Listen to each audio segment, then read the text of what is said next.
Over the last decade, milk has become one of the most controversial liquids in our diet.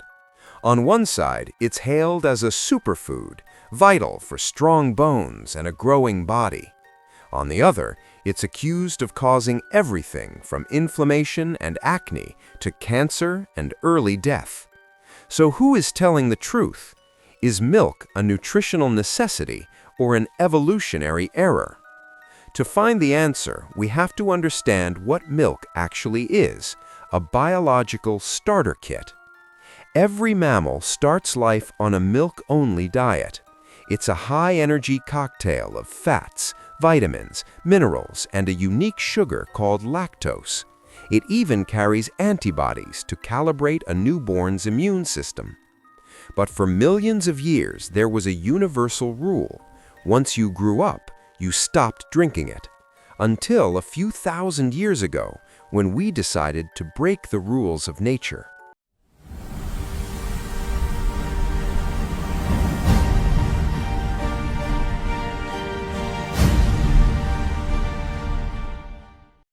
About 11,000 years ago, as humans settled into the first agricultural communities, we domesticated goats, sheep, and cattle.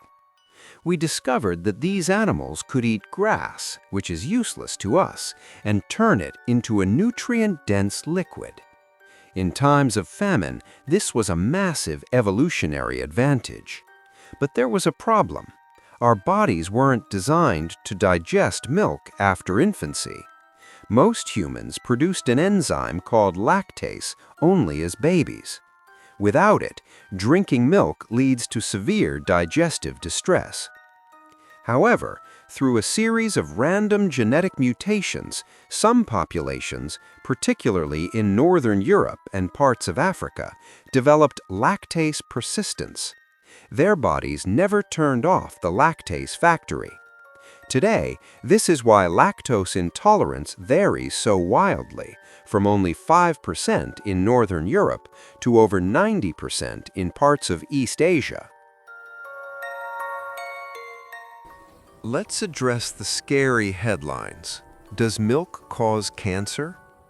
Early studies suggested a link between high dairy consumption and certain cancers, like prostate and breast cancer. However, when modern scientists conducted meta-analyses, looking at hundreds of studies involving millions of people, the connection largely vanished. In fact, some research suggests that the calcium in milk might actually have a protective effect against colon cancer. As for heart disease and strokes, most large-scale studies find no significant impact from moderate dairy consumption. The current scientific consensus is that for the average adult, drinking between 100 to 250 milliliters of milk a day does not increase your risk of chronic disease. But while the big killers might not be linked to milk, there are other, more visible effects. Producing these deep dives into science and ethics takes thousands of hours of research and animation. If you're finding this video helpful, please take a second to hit the like button. It's a small click for you, but it's a huge help for the YouTube algorithm to find more curious minds like yours. And if you want to see more of these stories, make sure to subscribe. Now, back to the story. If you've ever struggled with acne, milk might actually be the culprit. Statistical data shows that skimmed milk can increase the rate of acne by up to 24%. But what about the hormones and pesticides? Many people worry that cow's milk is pumped with estrogen. While it's true that milk contains hormones, the concentrations are incredibly low. To get the same amount of hormones found in a single birth control pill, you would need to drink about 5,000 liters of milk. Furthermore, your digestive system destroys most of these hormones before they can ever reach your bloodstream. As for antibiotics and pesticides, most developed countries have strict regulations. Milk that exceeds safe thresholds is discarded before it ever reaches the supermarket shelf. So, unless you have a specific allergy, the chemicals in the milk aren't the primary concern. Milk is undeniably nutrient-dense. It's an efficient way to get protein, vitamin B12, and calcium, especially for vegetarians or children in developing regions where calories are scarce. But here's the catch. Milk is not water. It is power food. It is packed with calories. Replacing water with milk is a fast track to weight gain and obesity. And when we talk about flavored milks or chocolate milk, we aren't talking about a healthy snack anymore. We're talking about liquid candy, comparable to soda. Moreover, you don't need milk to be healthy. Almost every nutrient in milk can be found in a well-balanced diet of vegetables, nuts, and legumes. Milk is a convenience, not a biological requirement for adults. This is where the story gets dark. The milk industry has a staggering impact on our planet.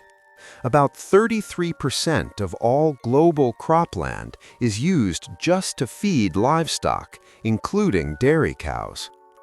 The dairy industry is responsible for about 3% of all global greenhouse gas emissions.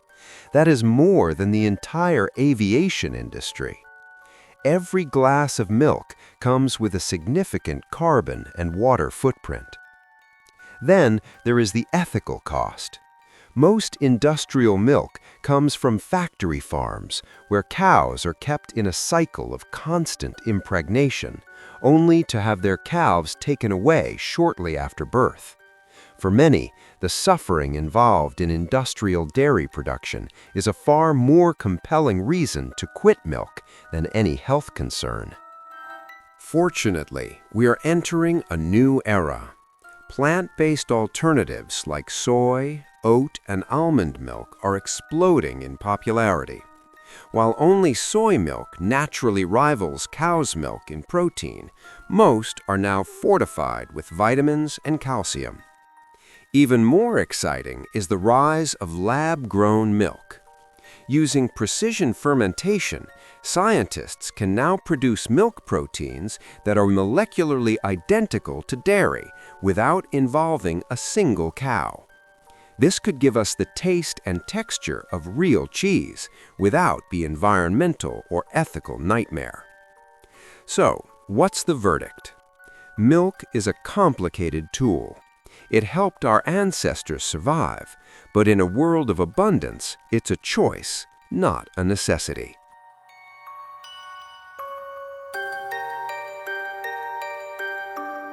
Thanks for watching until the end. If you found this deep dive helpful, please like, subscribe, and hit the bell for more Factolab stories. Stay curious.